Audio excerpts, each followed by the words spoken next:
Et donc, eh bien, tout le monde fait ça. Et le Lot-et-Garonne, ils savent très bien que s'il y a une LGV, il va y avoir l'abandon des gares, probablement, et notamment Marmande, sur le tracé de l'autre ligne.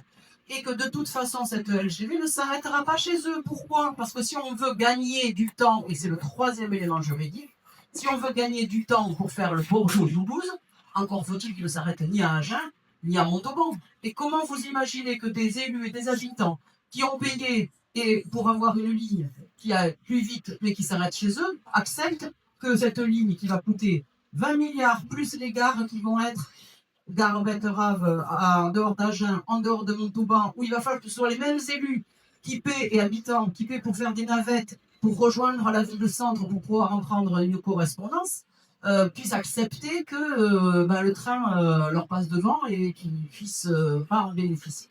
Et le troisième élément, c'est pourquoi enfin on se trouve là. Et là aussi, il y a une avancée dans les réflexions et le rapport du Conseil d'orientation des infrastructures qui a été rendu il y a un mois, dit le temps des choix entre les grands projets inutiles, écocides, financièrement insoutenables et la réhabilitation des mobilités de quotidien, etc., indique expressément ce que je dis depuis 2 ans et sur lequel je porte une proposition de loi, c'est qu'il faut revoir le bilan socio-économique qui est à la base de tous les projets et qui privilégie dans l'analyse des projets, y compris au niveau de l'autorisation environnementale, la question du temps gagné.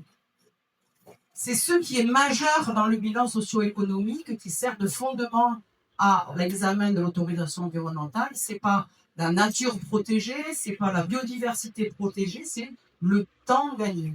Et à partir du moment où on extrait cette notion qui s'impose sur les projets, qui est celui du temps gagné, eh bien, si on considère que le temps gagné a une valeur d'un coefficient de 0,1, tandis que protéger la vallée du Ciron, ça a un coefficient de 10, plus aucun projet de cet ordre-là pourrait juridiquement être validé. Et donc, c'est ça qu'il faut faire évoluer, c'est ça qui est en train d'être validé, enfin, en train d'évoluer. Je postule les représentants du ministère et on en a parlé, ils y réfléchissent parce qu'ils voient bien que ça bloque.